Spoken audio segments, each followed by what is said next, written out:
Aleluia! Hoje é 28 de novembro. 2 Coríntios 5,17 diz: aquele que está em Cristo é nova criatura. As coisas velhas já passaram e eis que tudo se fez novo. Nesse dia 27 de novembro eu completei mais um ano de vida na presença do Senhor. E Deus me tirou da mendigância, Deus me tirou do alcoolismo, Deus me tirou da marginalidade, do tráfico, da umbanda, da quimbanda, do candomblé. Deus me tirou do homossexualismo. Deus retirou de mim diversos tipos de enfermidade. Deus mudou a minha história. E ainda poderá vir alguém dizer que Deus não muda, que Deus não liberta, que Deus não transforma. Mas aí está o contexto bem claro. Aquele que está em Cristo. E quantos estão em Cristo? Muitos estão andando da sua própria maneira. Enquanto Deus mudou a minha história, me deu uma esposa maravilhosa, filhos, nora, genro, neta. É só se jogar verdadeiramente na presença de Deus que Ele muda tudo. Eu vou dar um resumo desse testemunho. Ontem, 27 de novembro, eu completei 56 anos de idade na presença de Deus. Mas a minha vida não foi fácil. Com mais ou menos 2 anos de idade, meus pais não tinham uma certa condição. Me deram para uma outra família que era muito bem financeiramente.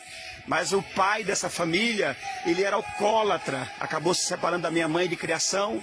Saímos do interior do Maranhão, fomos morar em São Luís do Maranhão. E chegando em São Luís, os familiares da minha mãe não quiseram aceitá-la por causa de mim. O problema já começou comigo. E diziam para minha mãe: se você largar esse menino e vier morar conosco, você pode ficar o resto da vida conosco. E minha mãe disse uma coisa: se vocês não querem o meu filho, vocês não querem a mim. Essa mulher me aceitou como filho legítimo. Ô glória! E nós acabamos indo morar na casa de pessoas estranhas. Após a minha mãe largar o meu pai, começamos a passar grande dificuldade porque ela não quis os seus direitos. E meu pai de criação era um homem muito rico. E por causa dessa dificuldade dela não aceitar nada dele, começamos a viver de favores, morando na casa de um, na casa de outro. Passando muita dificuldade financeira. A minha mãe trabalhava fazendo diária e lavando roupa para os outros. E fui obrigado, então, com 8 para 9 anos de idade, para as feiras, no bairro da Liberdade, pedir esmola. Eu me tornei um pedinte por causa disso. Com 11 anos de idade, eu já tinha várias enfermidades do meu corpo, e me convidaram para entrar no espiritismo, entrei. Diziam que poderia mudar de vida ali, mas a vida não mudou. Com 11 para 12 anos de idade, entrei na Umbanda, depois no Candomblé, e a vida foi piorando a cada dia mais, porque a Bíblia diz que um abismo leva a outro abismo. Com 12 para 13 anos de idade, me tornei homossexual.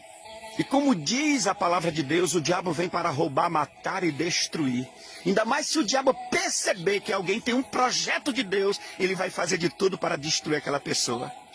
E apareceram os falsos amigos, que me levaram para a bebida, para as drogas, para o fumo, para uma vida de prostituição terrível, para o roubo, o assalto. Entrei na maior gangue que já existiu em São Luís do Maranhão, chamada Gangue dos Bárbaros, na década de 80. Fui preso, apanhei da polícia, me envolvi com tráfico de drogas. Uma vida realmente que todo mundo poderia olhar e dizer: não tem jeito, de forma nenhuma. Dormias nas calçadas, dormia na rua, de vez em quando dormia na cadeia. Meus amados, aos 13 anos de idade eu tentei tirar minha vida. E não foi uma vez só. Eu já corria assim na frente de pessoas e as pessoas atirando em mim. Se fosse pela vontade do diabo, a minha vida teria sido destruída há muito tempo.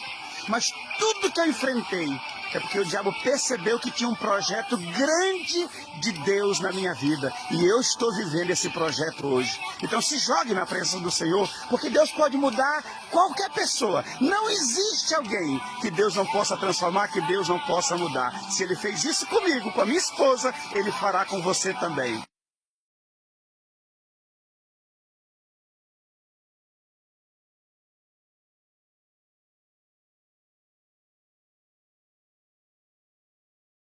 Tudo porque eu não conhecia a palavra de Deus. Não se trata de religião, não se trata de igreja, se trata do poder de Deus. E essa mudança pode chegar na vida de qualquer um que se aproximar de Deus com verdade e com sinceridade.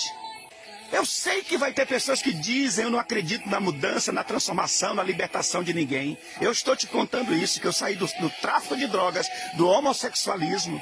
Mas por que os outros não mudam? Porque o texto está dizendo bem claramente o porquê. Aquele que está em Cristo é uma nova criatura. As coisas velhas já passaram e eis que tudo se fez novo. Agora veja bem, quem é que está em Cristo?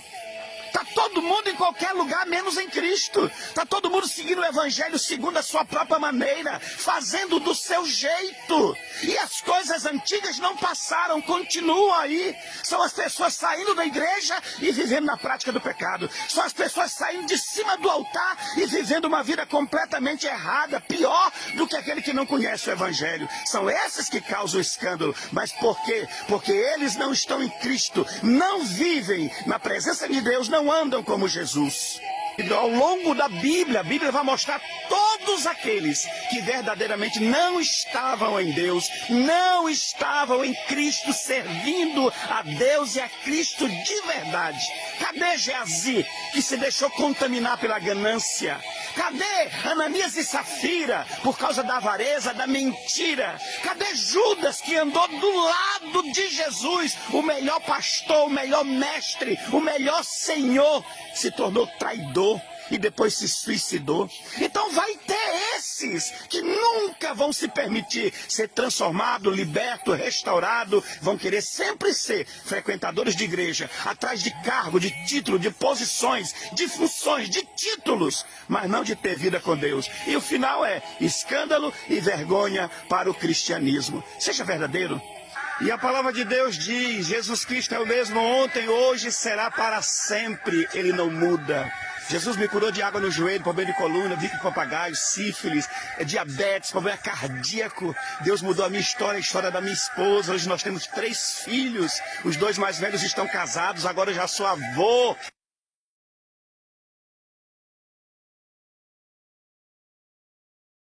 Para a glória do nome de Jesus, através da minha vida, da vida da minha esposa, foram abertas dezenas de igrejas por esse Brasil, centenas de pessoas que hoje são ministros do Evangelho, por causa da mudança que Deus fez em nossas vidas. Nós fomos transformados pelo poder de Deus, meus amados, porque Ele continua fazendo isso, meu amado. É só você se jogar na presença dEle, com sinceridade e com verdade, que Ele muda todas as coisas. E para esse tempo, Deus tem prometido e tem dito para nós, para a nossa igreja, para nossas ovelhas, que a glória da última casa será maior do que a primeira. Então tem coisa grande chegando aí.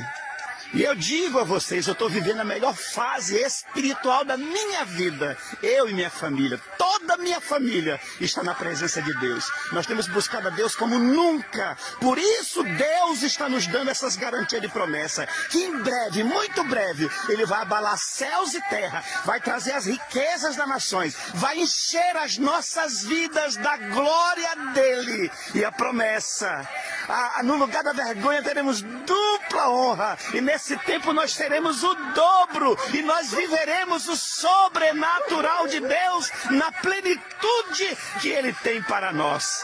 A Bíblia diz, Deus não é homem para que minta e nem filho do homem para que se arrependa. O que está prometido na Bíblia, o que está contido na sua palavra, Ele vai cumprir à risca, mas é que Ele quer encontrar alguém que seja fiel a Ele. Não duvide de nada do que está escrito na Bíblia. E é para você todas essas promessas. Deus que é tão grande, em apenas um instante, faz o impossível se materializar. O meu Deus não faz pela metade, não vou viver uma parte por completo. Ele fará. Eu vou viver a totalidade da promessa. O Deus de obras completas vai fazer cumprir na hora certa. Não vou temer o projeto vem de quem não é.